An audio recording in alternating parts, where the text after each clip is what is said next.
Hi good morning, this is Ishfaq from competition Guru coaching centre Mohali. देखिए, आज मैं chemistry का जो टॉपिक हम स्टार्ट कर चुके हैं, द केमिकल इक्विलिब्रियम, तो उसका जो तीसरा पार्ट हम जो है ना आज डिस्कस करेंगे। तो उसमें हम डिस्कस आज जो टॉपिक करेंगे that's a degree of dissociation, और इसी टॉपिक पे हम कोशिश करेंगे इसी पार्ट में लेटेड लेयर प्रिंसिपल जो है वो भी हम यहाँ पे कंप्लीट करें आज, ठीक है। तो उसके साथ ही हम केमिकल इक्विलिब्रियम को एंड करने जा रहे हैं, ठीक है। तो आप वीडियोज़ जो है कंटिन्यूसली फॉलो करें, आप कंटिन्यूसली देखते रहें, क्योंकि हम जो वीडियो है हम सीरीज के फॉर्म में बनाते हैं, ठीक है।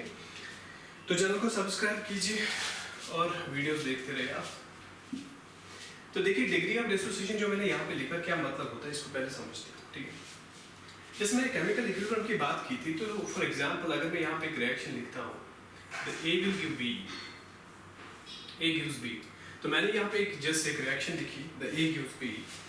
देखिए, इसका मतलब ये हुआ, जो A है ना, ये यहाँ पे डिसोसिएट होगा और हमें क्या देगा, B देगा, ठीक है। बट हो सकता है कि अगर ये A जो है ना कंप्लीट डिसोसिएट हो, ठीक है, तो उस केस में हमें क्या होगा, that's called as the complete reaction, that's called complete dissociation. लेकिन कभी कभी ऐसा भी हो सकता है कि जो A है ना, ये पूरी तरह से डिसोसिएट नहीं होगा, तो we call it as the incomplete dissociation, ठीक है। तो उस केस में हमें बताना पड़ता है कि भाई ये जो A है इसका कितना पार्ट एक्चुअल में डिसोसिएट हुआ, तो वो हमें मिलता है by the term that's called as the degree of dissociation, या जिसको हम अल्फा से डिनोट करते हैं, we call it as DOD, degree of dissociation, ठीक है। तो डिग्री ऑफ डिसोसिएशन से हमें ये पता चलेगा कि इसका जो पार्ट है, एक्चुअल पार्ट कितना डिसोसिएट हुआ, ठीक है। तो इसको मैंने कहा कि हम इसको रिप्रेजेंट करेंगे किससे, अल्फा से, ठीक है। देखिए, अगर मैं DOD को यानी डिग्री ऑफ डिसोसिएशन को डिफाइन करूं तब तो मैं बोल सकता हूं it is number of moles, it's number of moles dissociated,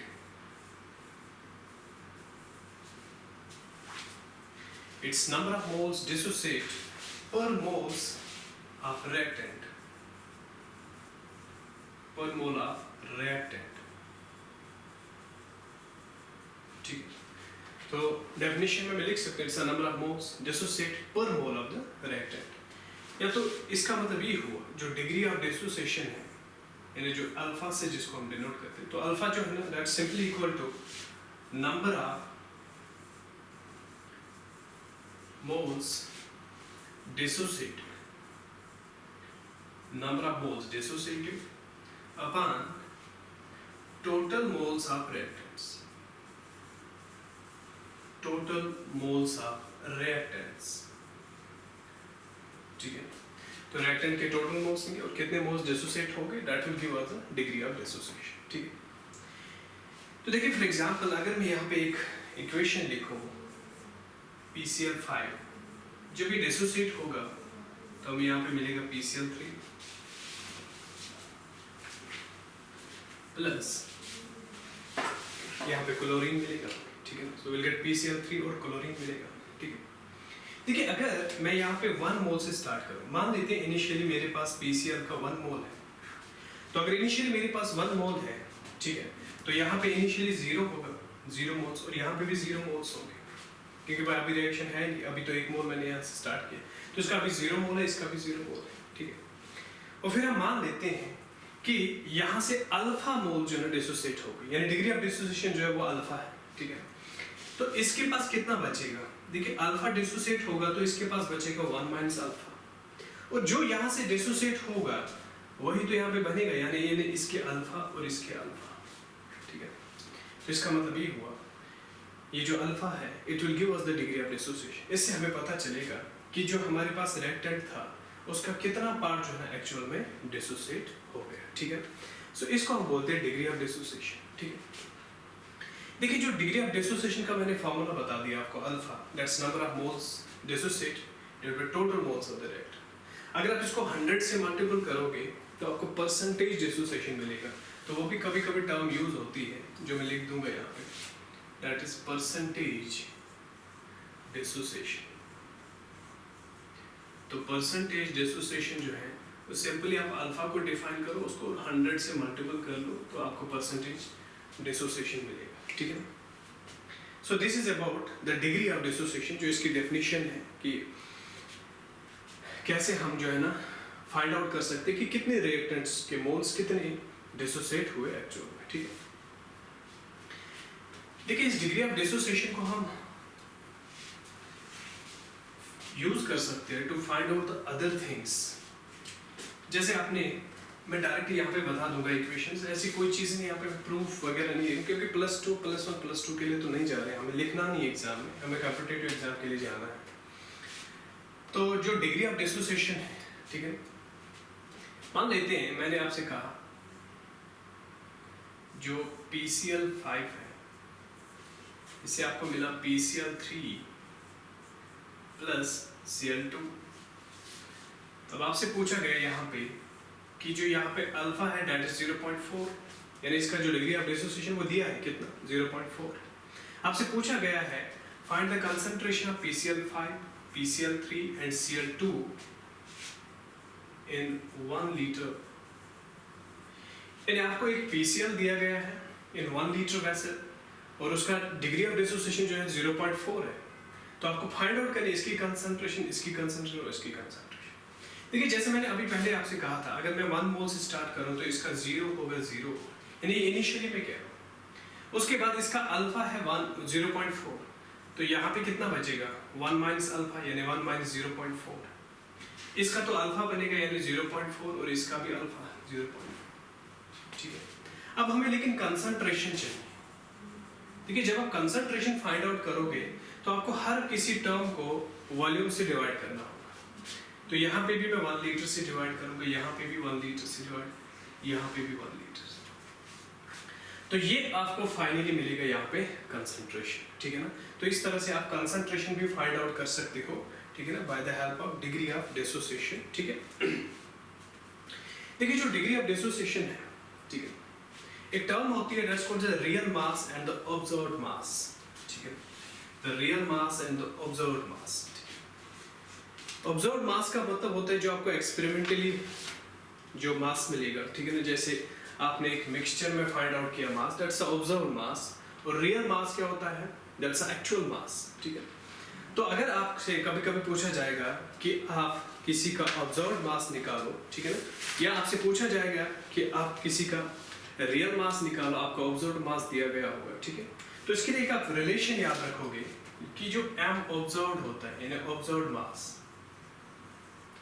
वो बराबर होता है m रियल, यानी रियल में जो मास होता है वो उसके बराबर होता है, ठीक है ना, divide by 1 plus alpha times n minus 1। इस चीज को आप समझ लीजिए।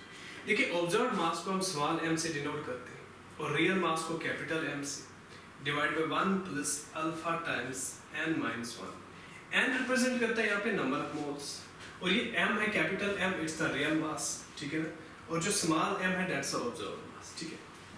अब जरा ध्यान दीजिए आप, अगर आपको रियल मास ऑब्जर्व्ड मास दिया गया होगा, ठीक है ना, आपको कहा गया होगा find out the degree of dissociation, तो आप डिग्री ऑफ डिसोसिएशन यहाँ से भी निकाल सकते हो, ठीक है। अब क्वेश्चन ये है जो n है it's the number of moles,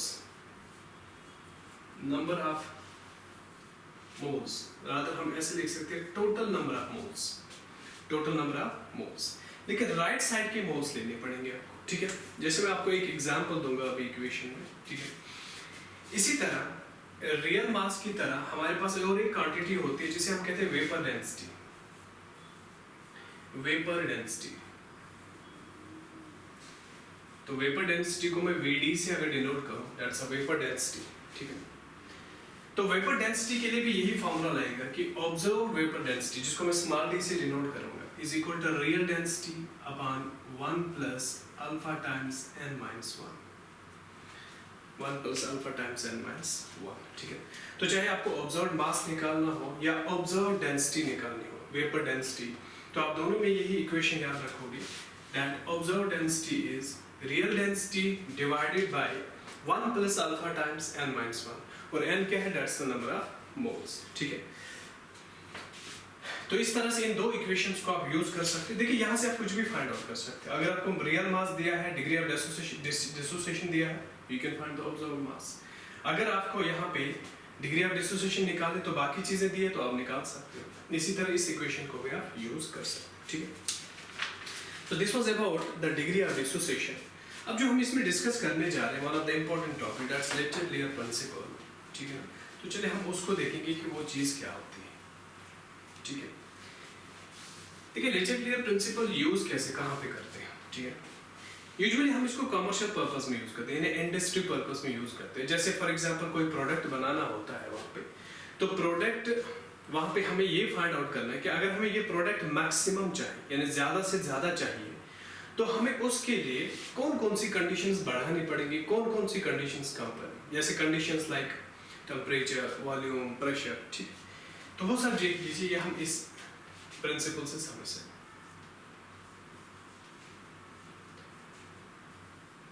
लेचेट layer principal. तो लेचेट लेयर प्रिंसिपल को अगर मैं पहले डिफाइन करूं कि पहले कॉन्सेप्ट को समझ लेंगे कि क्या कहता है ये प्रिंसिपल। देखिए अगर मैं यहाँ पे एक रिएक्शन लिखूं A + B will give C + D, ध्यान दीजिए इसमें। मान लेते हैं ये जो रिएक्शन है अभी इक्विलिब्रियम में, ठीक है।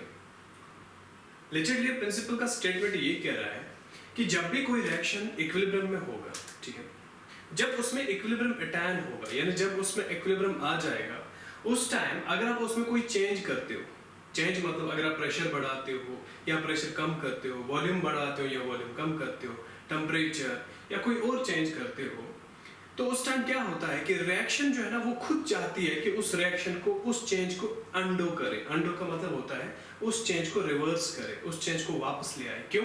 क्योंकि इक्विलिब्रियम जो है ना हर किसी रिएक्शन का एक स्टेबल, एक वी कैन से एक स्टेबल स्टेज होता है, ठीक है ना। तो हर कोई रिएक्शन चाहेगी कि मैं उसी स्टेबल स्टेट में रहूं।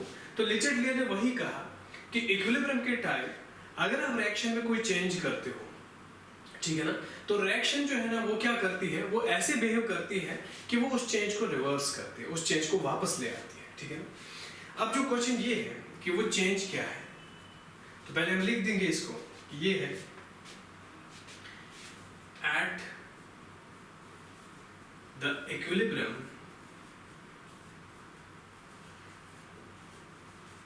at the equilibrium any change in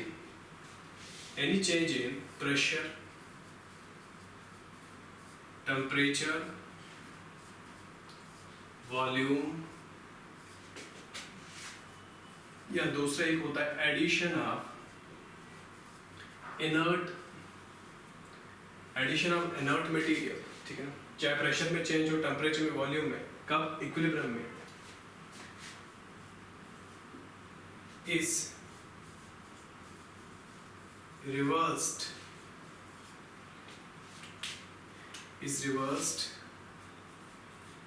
by the system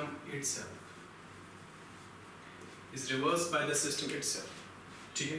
तो कोई इक्विलिब्रियम में जब भी आप कोई चेंज करोगे एक रिएक्शन में, तो वो जो चेंज है ना वो ऑटोमेटिकली, यानी वो खुद से जो है ना रिवर्स हो जाती है। क्यों? क्योंकि हर कोई रिएक्शन चाहता है कि मैं उसी स्टेबल स्टेज में रहूं, क्योंकि इक्विलिब्रियम की स्टेज जो है ना वो बहुत ही स्टेबल होती है, ठीक है ना। प्रेशर की यहाँ पे और एक टर्म लिख सकते हैं, कंसंट्रेशन। अगर हम कंसंट्रेशन में चेंज करें, चलिए इसको हटा लेते हैं। अब हम इसको देखते हैं प्रैक्टिकली कि क्या चेंज से क्या हो सकता है, कब क्या हो सकता है, ठीक है। देखिए सबसे पहले मैं लिखता हूं यहाँ पे द चेंज इन कंसंट्रेशन, कि अगर कंसंट्रेशन में चेंज होगा तो क्या होगा, लेट्स सी क्या होगा, ठीक है। देखिए मेरी बात सुन लीजिए, एक रिएक्शन में बताऊंगा N2 प्लस हाइड्रोजन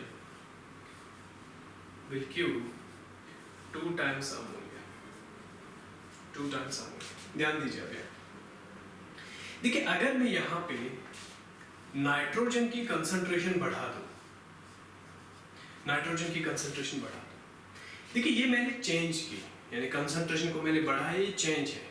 लेकिन इस चेंज को वापस करना, रिवर्स करना मींस आपको नाइट्रोजन की कंसंट्रेशन को कम करना होगा। भाई ऐसा है कि अगर मैं यहाँ से कंसंट्रेशन बढ़ा रहा हूँ तो कंसंट्रेशन कम करनी पड़ेगी। ये है चेंज जो बढ़ रही है, और ये है अंडो।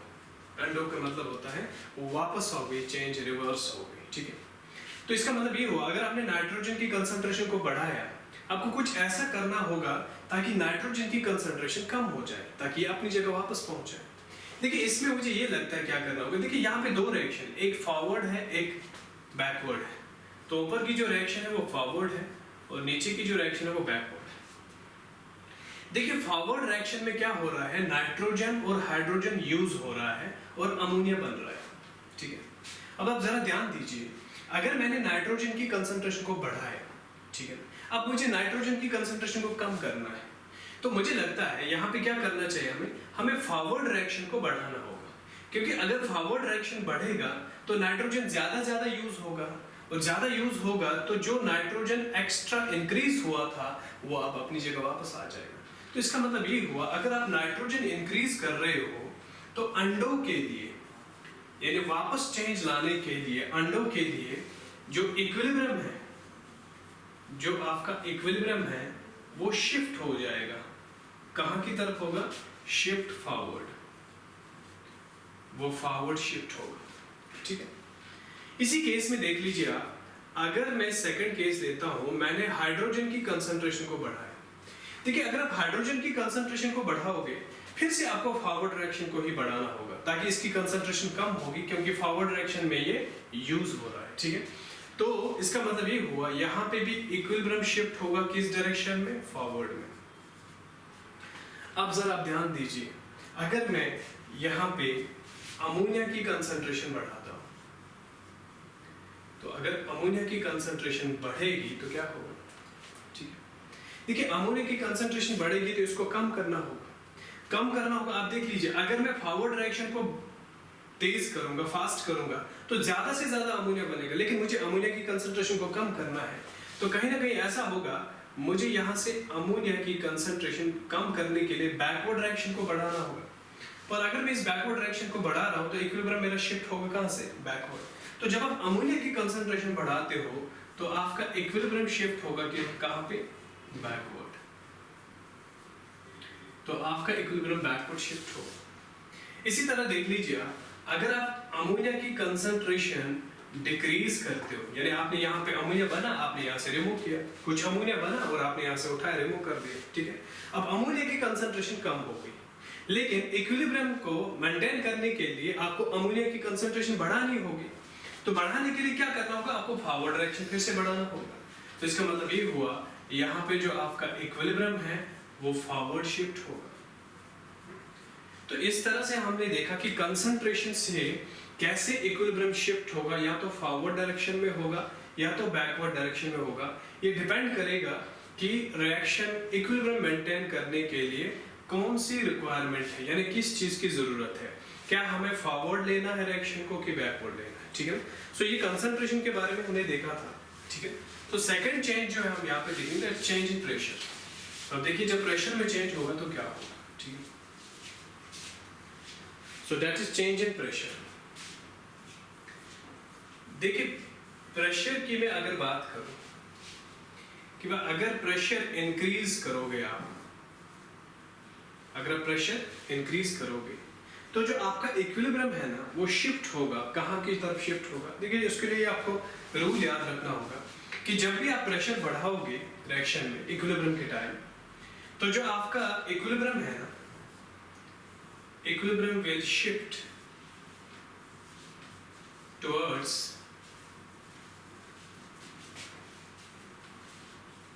lesser number of moles, towards lesser number of moles, ठीक है। देखिए अभी जो हमने एग्जांपल लिया, अगर मैं उसी की एग्जांपल, दैट्स अ नाइट्रोजन, जब हाइड्रोजन के साथ कंबाइन होगा तो आपको यहाँ पे मिलेगा अमोनिया, अमोनिया मिलेगा।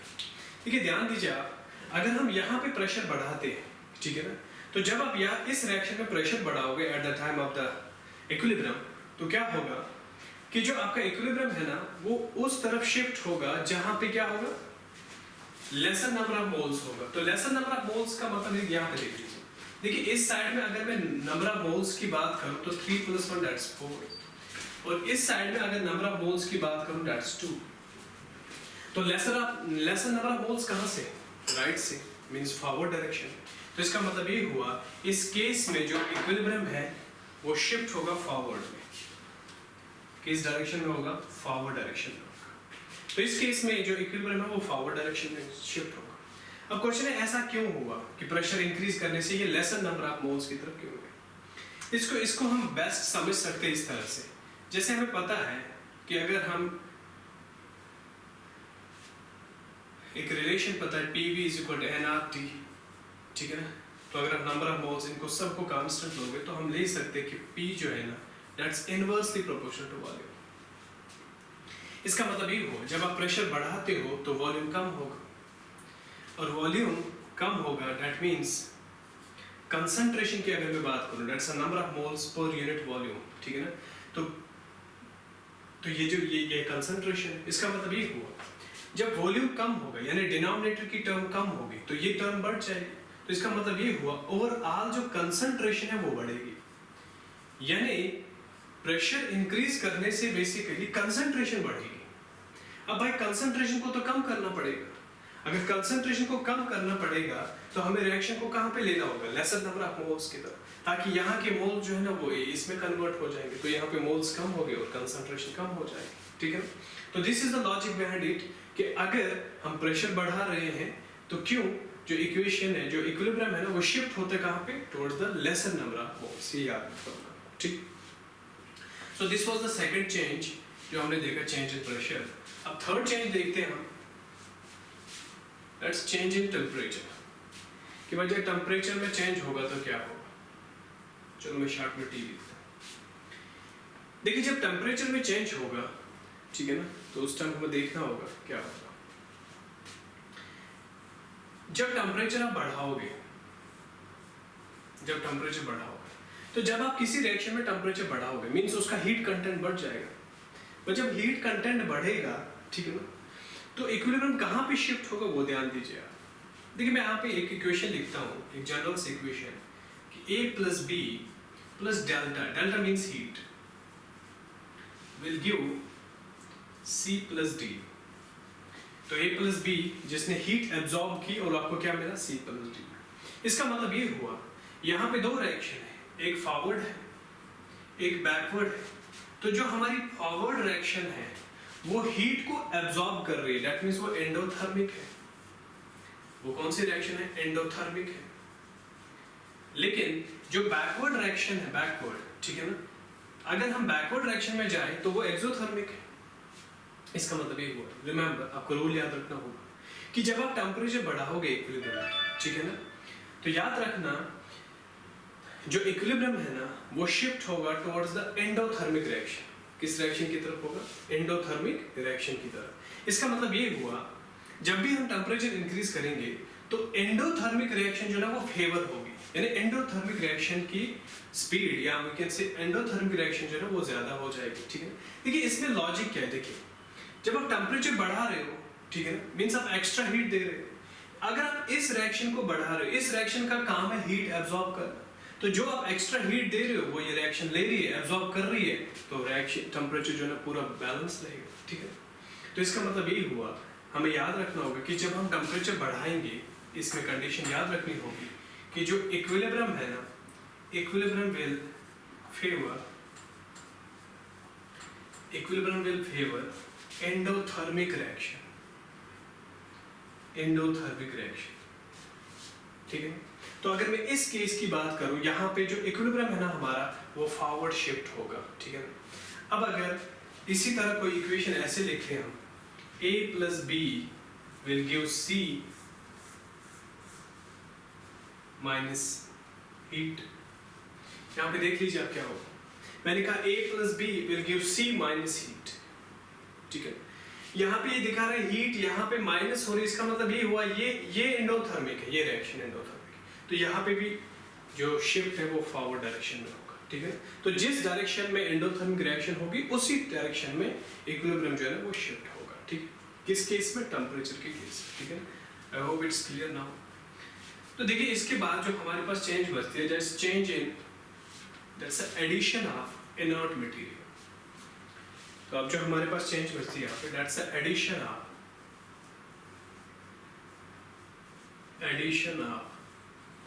Inert material. भाई अगर आप कोई इनर्ट मटेरियल ऐड करते हो तब क्या होगा? इनर्ट मटेरियल का मतलब है जो रिएक्ट ना करे, ठीक है। अब इस चीज में दो केस आते हैं। इनर्ट मटेरियल जब आप ऐड करते हो या तो एट कांस्टेंट प्रेशर, या तो आप ऐड करोगे एट कांस्टेंट वॉल्यूम।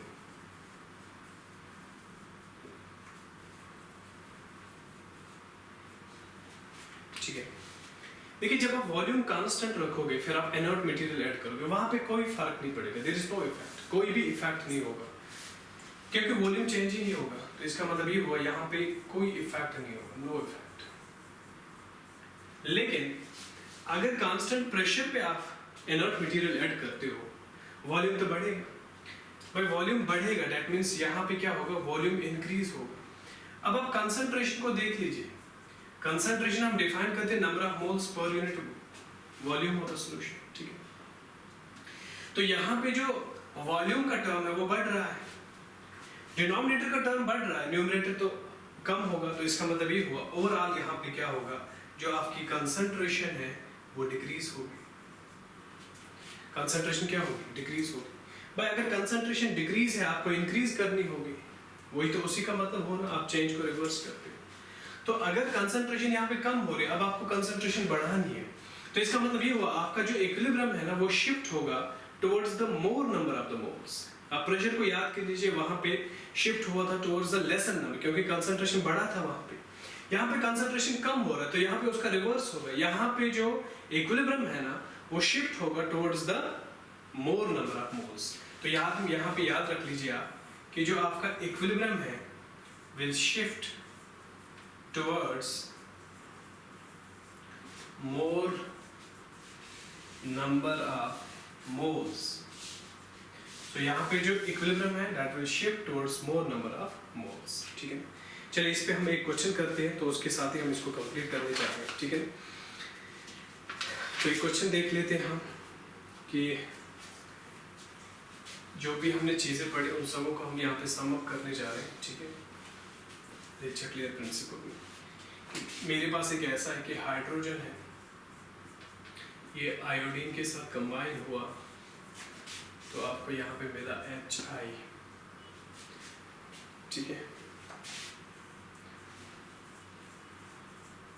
चलो कुछ हीट यहाँ पे रिलीज हो गई, ठीक है। अब जरा ध्यान दीजिए आप, देखिए यहाँ पे हाइड्रोजन है, आयोडीन है, तो यहाँ पे क्या मिला आपको HI। मान लीजिए अगर आपसे पूछा जाए कि HI कब मैक्सिमम मिलेगा, यानी सबसे ज्यादा HI कब मिलेगा आपको, यानी कौन कौन सी चेंज करनी पड़ेगी आपको ताकि आपको HI मैक्सिमम मिले। देखिए सबसे पहले अगर मैं बताऊंगा लिचर्ड लेयर प्रिंसिपल यूज करूंगा, तो मुझे पता है कि अगर मैं इसकी कंसंट्रेशन बढ़ाऊंगा, इसकी कंसंट्रेशन बढ़ाऊंगा, तो अकॉर्डिंग टू लिचर्ड लेयर प्रिंसिपल जो इक्विलिब्रियम है वो फॉरवर्ड डायरेक्शन में शिफ्ट होगा, और फॉरवर्ड में जब वो शिफ्ट होगा तो ज्यादा से ज्यादा HI बनेगा।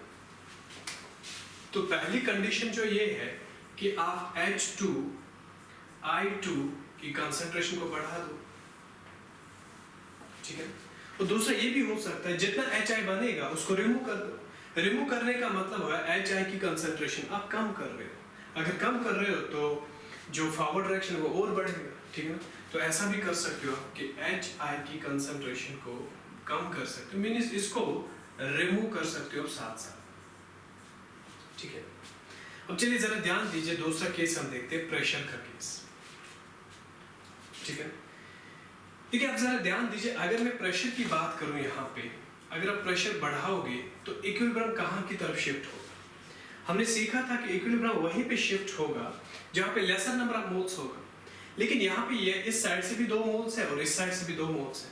इसका मतलब ये हुआ यहाँ पे जो डेल्टा Ng है दैट्स इक्वल टू 0, और जब डेल्टा Ng 0 होगा तब जो ये कंडीशन है इट इज नॉट एप्लीकेबल, ये एप्लीकेबल नहीं है। तो यहाँ पे हम ये प्रेशर का केस एप्लीकेबल नहीं कर सकते। अब क्वेश्चन है क्या हम टेम्परेचर बढ़ा सकते हैं यहाँ पे? देखिए देखते हैं हम कि अगर हमने टेम्परेचर यहाँ पे बढ़ाया, हमें पता है जब हम टेम्परेचर बढ़ाते हैं तो इक्विलिब्रियम कहाँ की तरफ शिफ्ट होता है? जो रिएक्शन एंडोथर्मिक होगा। देखिए अगर आप देखोगे यहाँ पे फॉरवर्ड रिएक्शन एंडोथर्मिक नहीं है, बैकवर्ड रिएक्शन एंडोथर्मिक है, क्योंकि बैकवर्ड डायरेक्शन हीट को एब्जॉर्ब कर रही है, ठीक है ना। तो इसका मतलब ये हुआ अगर आप यहाँ पे टेम्परेचर बढ़ाओगे तो ये वाली रिएक्शन बढ़ेगी, ठीक है ना। तो उससे क्या होगा, HI वापस H2 और I2 बनाएंगे, लेकिन हमें वो नहीं चाहिए, हमें HI चाहिए। तो इसका मतलब ये हुआ हम टेम्परेचर को यहाँ पे बढ़ा नहीं सकेंगे, हमें यहाँ पे टेम्परेचर को कम करना पड़ेगा, हमें यहाँ पे टेम्परेचर को कम करना पड़ेगा, न कि बढ़ाना पड़ेगा, ठीक है।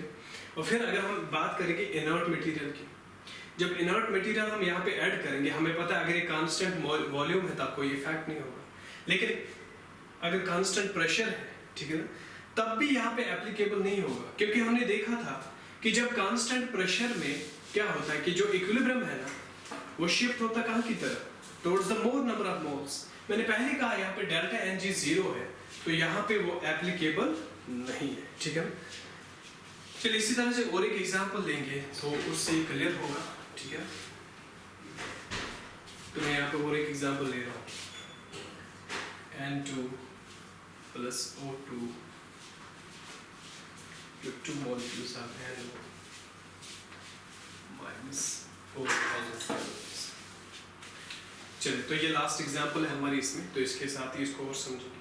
तो मान लीजिए हमें यहाँ पे नाइट्रोजन ऑक्साइड यानी NO जो है ना, यहाँ पे क्या चाहिए, हमें मैक्सिमम चाहिए, मैक्सिमम चाहिए। तो क्या करेंगे पहले देखते हैं। नंबर फर्स्ट, हम N2 की कंसंट्रेशन बढ़ा सकते हैं, हाँ।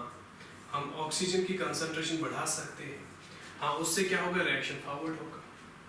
नंबर सेकंड, हम NO को रिमूव कर सकते हैं, उसकी कंसंट्रेशन कम होगी तो फॉरवर्ड रिएक्शन बढ़ेगा, ठीक है। इसी तरह नंबर सेकंड चेंज,